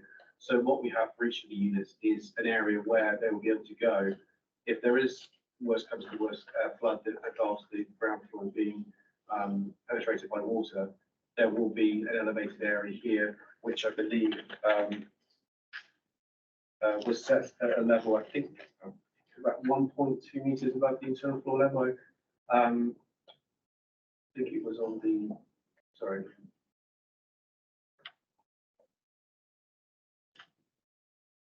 So in terms of the flood refuge, yeah, so 1.2 high place, this is what was proposed on the previous scheme, and you had like a step going up into, which was effectively a void within the accommodation. In this case, we've got a kitchen dining area which sort of forms part of the sort of open space living area for each of the units. So in terms of its function, it's still consistent with the previously approved scheme, which was not objected to by the Environment Agency at that time. Unfortunately, I haven't commented on this particular proposal, but it also, I think, in terms of amenity value, will provide a benefit to the overall accommodations inside because it will form part of the accommodation rather than being tucked away somewhere else, like in a loft space or something like that. So it won't be a loss of floor space effectively just for one function. It will also contain a kitchen dining area, which will be an offshoot of the living room. So in terms of broader amenity value of the property, but then that will improve it, but also provide that safety as well. Councillor Filmer. Thank you very much for that. And bearing in mind if that meets the needs in terms of the flood risk, it's a real shame that this went to the nursery because it was a fabulous setup that they had there serving the area, but unfortunately that's gone. At least that does make use of what would otherwise be a redundant building. We do have a shortage, to be frank, in the rural areas of one single member properties. So this sort of thing would be really useful, and I'm happy to move the recommendation. Thank you. So we have a proposal to support the author's recommendation to grant permission. Is there a second? Councillor Grimes. Thank you, Chairman. Yes, I'm happy to second that recommendation. Thank you, Chairman. Thank you. So if there's no other comments, all in favour, please show. That's unanimous. That's unanimous. Thank you very much. So that brings us to the final application for this afternoon, agenda item 8 on page 69, regarding the at West Huntsville Old Collett Road. Mr. Noon.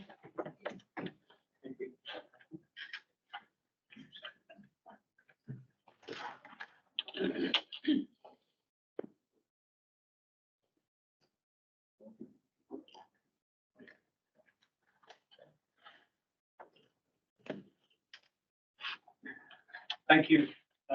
This is an application for a workshop extension to an existing sort of business that currently operates as a tyre sales place and fitting. There's a little building that would be demolished and then an extension on the south end of it would be erected. When I say would be, it has unfortunately started because of the application, which I will come to in a moment. So just really to picture where we are, we're on the A38 between Paulet and Huntsville, just to the north of the, I think the crematorium there is Old Paulet Road, forks off to the left, and we're at the junction of the A38 and the Old Paulet Road. And in more detail there, the larger, but that's the main part of the workshop, there's an existing little workshop there will be retained, and the little bit there with the stripy roof is the bit that will be removed if the cursor there. So that little bit is the bit that gets removed, and the replacement is on the southern edge of that grey roof building. So for the purposes of the application site, there's the red line around the premises. In terms of just sort of existing layout, there's you see the little building just here, just on the bottom end here, to be removed. And in heavy grey there, that is the footprint of the proposed building. And there you can just see so it's a workshop there, it just shows the manoeuvring space. The issue that has sort of became apparent during the course of the application is, you know, in terms of visibility for coming in and out of the A38, obviously this corner isn't changed at all. Visibility to the north remains the same. Obviously, we now have a new corner here that becomes the issue. In terms of the drawings, they are sort of a little bit heavy-handed here, but this top one is looking straight into the site, 3 existing service bays looking straight out of the road, and then 2 new ones on the left. Now they're at a bit of an angle, just which is why they look a bit squashed there, and uneven door sizes, but essentially two entrances into a further tyre changing bay. And then the south elevation is what you would see heading north on the A38 is in the middle, and then the rear to Old Paulet Road at the bottom. Just go back for a bit of history. Courtesy of Google Earth, they have 2009 photographs from Paulet Road, Old Paulet Road, and then more recent ones from the A38. The next photograph from the Old Paulet Road side, this is 2009, when the site was, you just see the canopy of, I think originally this was a petrol station. At this stage, it had become car sales, but there are no sort of workshop extensions at this stage. And then just stepping a little bit to the right, the current Google Earth photographs, the building with the writing on it, that's the one that has gone, and it's going to be replaced.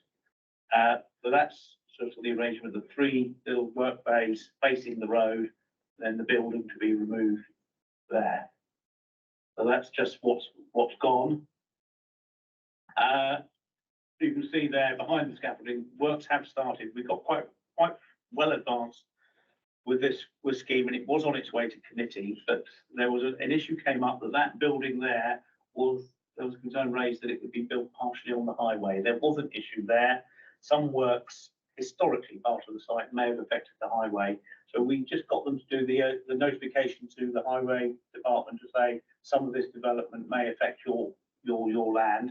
Highways officers looked at that. They're fine with that now. They accept what it is, and they're not raising any highways concerns in that respect.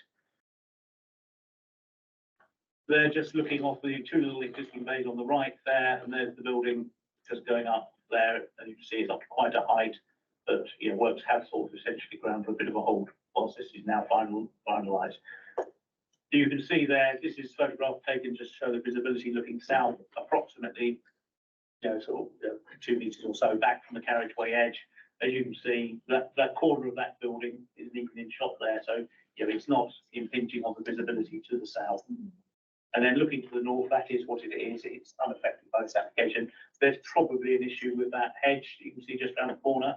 That's an ownership issue outside of the control of this applicant between the highway department and the owner of the land there, who isn't this applicant. And I understand there's a bit of a standoff there about who's got the right to trim that hedge, but it's unfortunately not part of this application. And then just to sort of show you where the ownership issue was, there's the building at the back on Old Paulet Road. You can just see in the line of the timber bits at the bottom of the scaffolding, just in here, the applicant maintains this line here is the old curb line, and they are inside that. There's also sort of an area of debate about ownership from this point back. That's the edge of the carriageway, just where that sort of orange barrier is. So this area is in debate, but it is accepted that this building itself, the subject of this application, is not on highways land. But we have sort of drilled right down into that. So in terms of key issues, primary one here raised, but locally, is highway safety. There is no alteration to the access. Visibility, crikey, typo. Visibility appropriate, and we are in the 60-mile-an-hour zone here, has been maintained as required. I must have rushed this, I'm really sorry, policy D14. And in terms of visual impacts, it certainly is an improvement over the previous structure. It's appropriate in terms of its design to what is a very commercial context and complies with policy D2 in respect of design. There are no third-party residential occupiers who might be affected. They're on the other side of the building, and this is at the southern end. So no conflict there with policies to protect residential amenity. And this would allow for an appropriate expansion of an existing business as supported by policy D15. In that case, my recommendation is of approval for the conditions. Thank you. Thank you. Again, no speakers on this one. So Councillor Hendry and then Councillor Bradford. And Councillor Furman.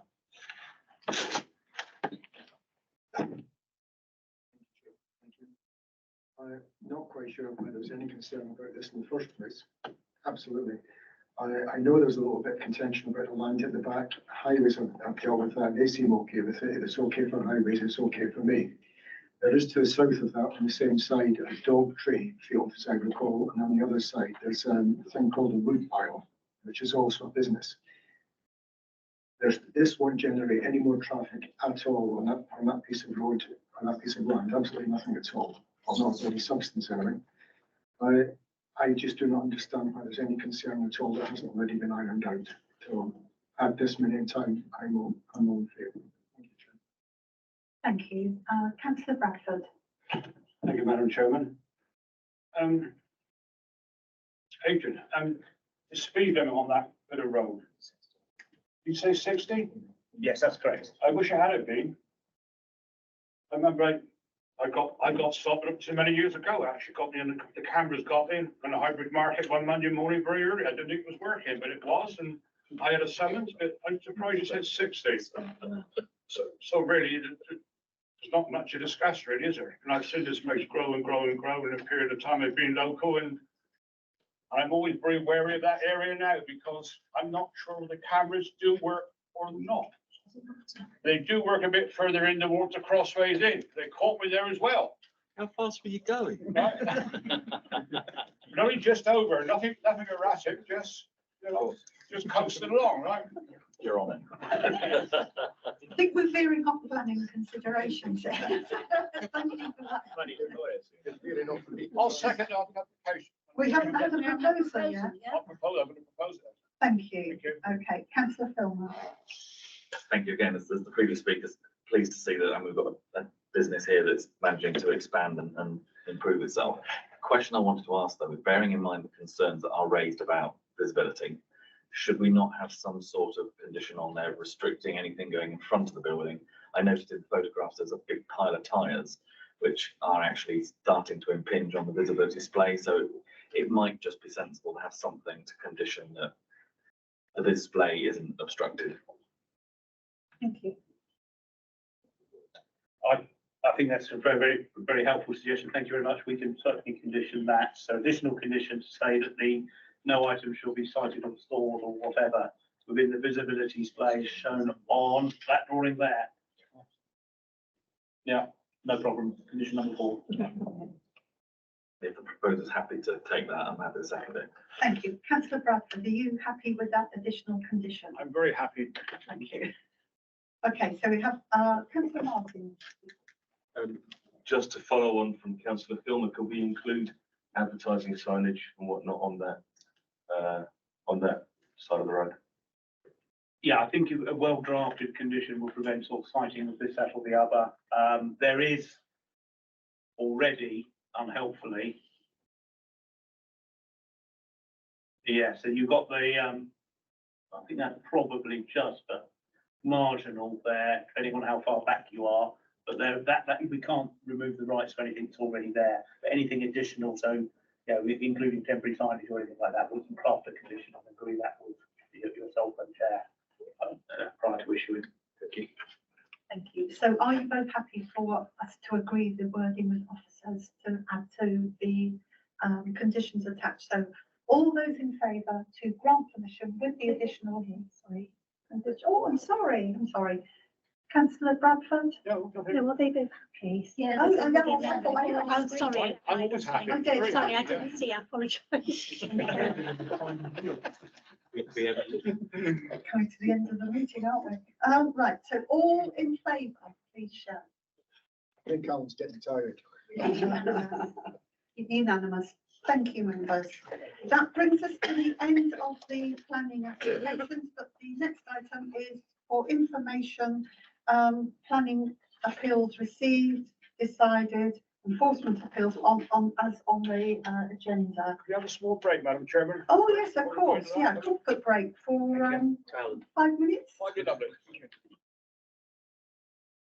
We go on now to agenda item 9, which is, first of all, planning appeals received. Does anybody have any questions about any of those? No, we'll go on to planning appeals decided then. Questions, officers? I don't know if you wanted to just take us through a couple, because there's some interesting scenarios, aren't there? Just for information. Yeah, the first one on the list that land to the rear of 2728 Cornhill. That was a scheme that had been through the system I think twice, and had been approved for quite a substantial building.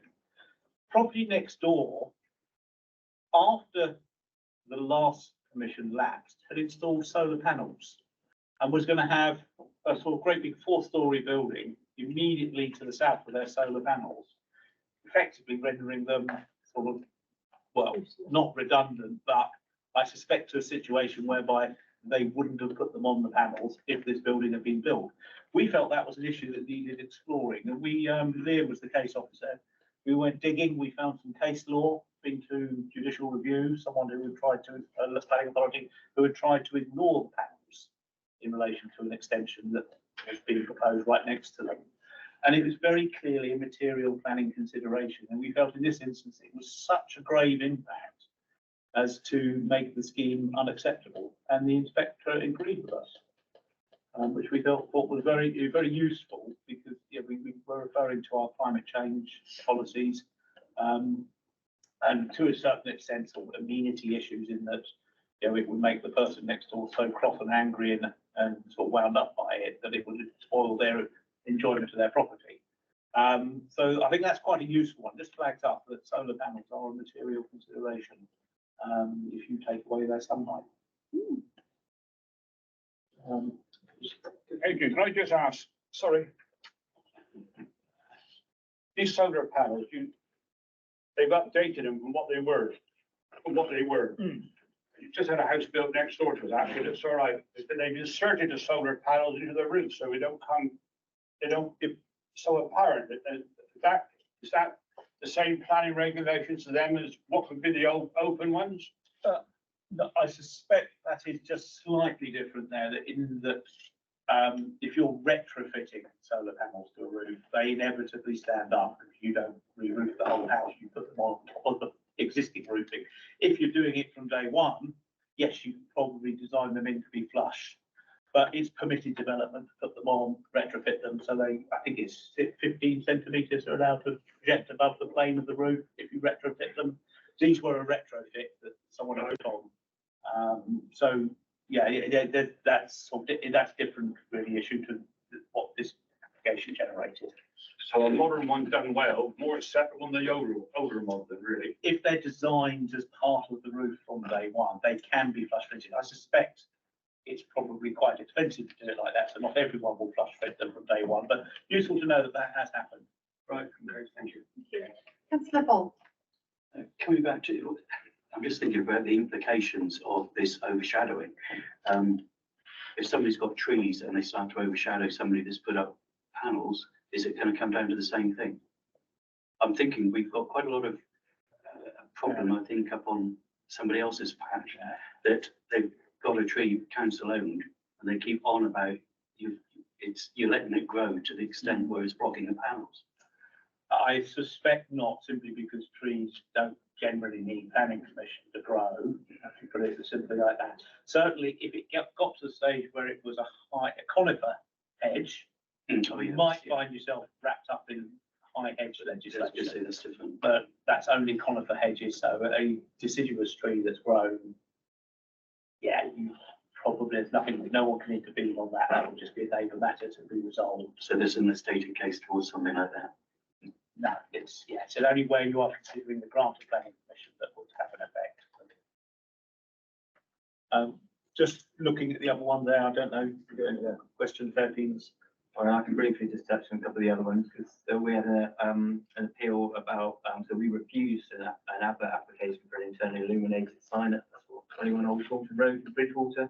That's sort of refused on, we can only look at 2 grounds, effectively what they look like and highway safety, and that was refused on highway safety. There's at the junction of sort of A38 Old Taunton Road, and we refused it on the advice of the Highway Authority, and the inspector didn't go with us on that one. So that was a bit disappointing. We have had one go completely the other way this week that we refused on the same grounds and was dismissed. So that hasn't made the list because when the list was published, but so they are going different ways in different circumstances. The ones below that, we refused a self-build at Spring Cottage, Bensgate. I mean, Bensgate is an area in Cheddar where we have allowed quite a few self-builds, and members will know some of them. This one just hadn't been very sympathetically done. They had very long rear gardens at Bensgate. It's almost been to sort of place without any reference to its context in the middle of a very large rear garden. The applicants were not minded to make any changes to try and address our concerns, even though, like in the principal development, in other cases, we've been able to make some of them acceptable. And so we refused it, and they appealed it, and the appeal was dismissed. So we're quite grateful about that one. And then the last one was a prior approval for change of use under permitted development rights for an agricultural building, so a class 2, we call them, to dwelling. And we refused that on the basis that we didn't think it was actually an agricultural building. So we get into quite detailed assessments on some of them where it's questionable. And Amelia did that one, and the inspector one with us. They wouldn't mind to think it was agricultural either. So that one got dismissed. So yeah, 3 out of 4, 2 Thank you. We've then gone to enforcement appeals decided, and again, another appeal that was dismissed. So Holly Tree Cottage in Weir, quite a long-standing enforcement case regarding someone who bought property on Sparrow Hill Way in Weir, and then they've been doing sort of works to that property, but then have also owned fields behind and started using the fields. There was no boundaries delineation between the garden, where the garden ended and the field started, and started over using the field for storage of all kinds of things. So domestic paraphernalia, but a lot of vehicles in different states of disrepair. And very much to the frustration of the neighbouring residents, we placed some sort of storage containers in different places. He was very much of the view that, I need these for some of the agricultural contracting I do, and I need some of the other bits for the building works that I'm doing to my house. The building works have been going on for some time, despite sort of time periods for sort of addressing the issues. They all lapsed, so things have to be brought to head. So we served an enforcement notice. They appealed it. And yes, we were successful in that appeal. Quite useful sort of decision in a way, because he was trying to argue I need these things for agricultural use. It's quite a hard line when it's a tractor and he has some land, but clearly some of those tractors didn't have wheels, or just tractor cabs. We were like, well, you can't be using that actively. You might need a tractor, and a lot of vehicles that were in sort of around the property, but it's like I need them domestically, but they are off-road notices and things. So yes, so we've won that. Here's a period for compliance with the enforcement papers as part of the appeal, which we will need to review as things progress. But yes, quite a good decision that we were having, after several years of work. Do you want to add? Well, not on that one, just on the previous one, because I knew I'd seen the one at Bensgate. And I remember this coming through because it's one sort of paragraph that leapt out at me in the inspector's reasoning. You've probably sort of heard officers sort of suggest that there are sort of rules of thumb in terms of separation, and sort of generally between facing elevations, at least minimum of 20 metres sort of thing. This one was sort of plonking a house down in a backland situation, lots of people around it who were quite cross about it. And the inspector I thought it was very good, and he sort of identified that the occupiers of the surrounding dwellings therefore benefit from a private open garden space consistent with prevailing levels of privacy here, and would have, this is the killer for me, and would have a reasonable expectation that this will be preserved. So if you have a certain standard of amenity, and that's what you've got used to, and that's the situation, plummeting down to the bare minimum that you might be looking for on a new build estate is not the right way of doing it. I think we should be thinking twice about this, not just saying, well, this new dwelling's popping in and it's been 20 metres away and that's what we would expect. I think there's a little bit more, a slightly deeper story to tell where we are imposing it on someone who's got used to something different. So it's just quite a telling little line in there that I think we should possibly be a little more alive to, rather than, obviously if you're building it from day one, no one's ever had any experience or anything better than that. Where you're dropping it on someone, that phrase, and would have a reasonable expectation that this will be preserved, is something I think we just need a little more careful thought sometimes. So that one was a little sting in that tail there. Thank you. Thanks. Right. Councillor Bolt and Councillor Hendry. Yeah, just very quickly, we're almost saying that somebody is almost entitled to a view now. No, not quite that, but where they have a certain standard of amenity, it's open garden, and the key word is prevailing levels of privacy. So you have, you're entitled to an expectation that your current levels of privacy should be preserved where reasonable. Not that a rule of thumb can just be imposed upon you. I think that's just a little bit of a sort of wake-up call when we're dealing with infill developments. It's sort of not the same as building two new houses together and saying, well, future occupiers, 20 metres is fine for them. That is the case with new occupiers where they are, because they've never known anything different. That's what they move into. When they buy the house, they know that their neighbour, who's been built at the same time, is that far away. But where that neighbour was already existing and you're plonking someone down, you just need to be a little bit clearer in your reasoning. So I think that was quite a useful comment. Interesting. Thank you. Councillor Hendry. Question for Dean.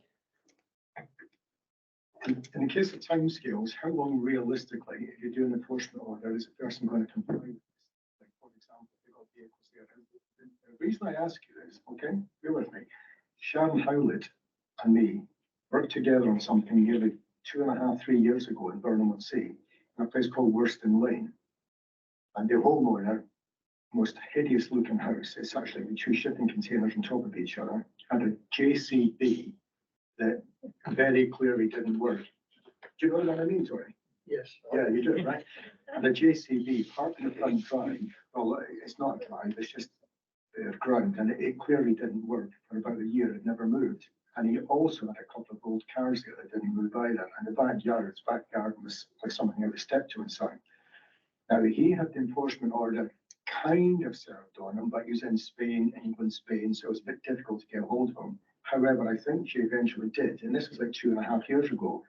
The digger is still there today, and the broken down cars are still there today, and we're talking back in 2021. So realistically, what kind of timescale do you think you're really talking about?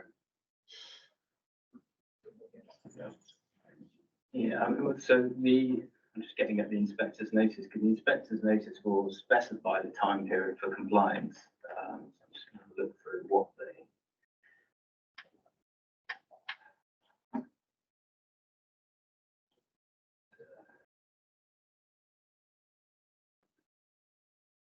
So they amended our original enforcement notice, partly because the time it took for them to consider the appeal, that the original period that we specified had effectively been eaten up. So the period for them to do it, so they amended it to 9 months after the date the notice takes effect. So always allow enough reasonable time for the person servicing the enforcement notice to be able to remove it, because this is a very damp field, so particularly if it's been served over winter, it might be difficult to get vehicles out. So they give them, they give them quite a long period for compliance. The question then is, if nothing is done at the end of it, then it falls back for us extra resources into dealing with it, following up on enforcing the notice. I think on that one, I think we'd investigated, we'd given the guy, we gave him time, didn't we? Can't remember. So I think we gave him a reasonable, give him a summer to get him off. Despite the fact we're sort of rolling our eyes a bit, saying, well, you get them on this ground perfectly easily when the ground's wet, you can presumably get them off. But we gave the guy a reasonable time to the end of the summer, and then when it didn't happen, that's when we put the enforcement notice on. Inspectors can go two ways on that, where they think, someone will claim they haven't got long enough to comply. And sometimes inspectors will say, okay, fine, you can have another 3 months, 6 months, whatever. Other times you'll get inspectors who say, usually on quite quick decisions, will say, you've had plenty of time, you've lost the appeals, you should have used the time more wisely and refused to extend the time. So you can get, some inspectors can be really harsh on that. I suspect on this one, it was quite a lengthy appeal. So our original time period had probably lapsed by the time this decision came out. So he essentially just added on another month. But yes, we will monitor it. The one you mentioned, if we've already served enforcement notice, or is it verbal agreement? Can I suggest that we take that outside the meeting? Yeah, sure. Yeah, thank you. Sure. Right again, but interesting stuff there and useful for us to know. Section 106 agreements, the next report. Any questions? No. Then certificates of lawfulness, existing decided. Just if anyone has any questions about any of those. No. And the final report, certificate of lawfulness proposed decided. No questions. So that brings the meeting to a close. We'll now just go into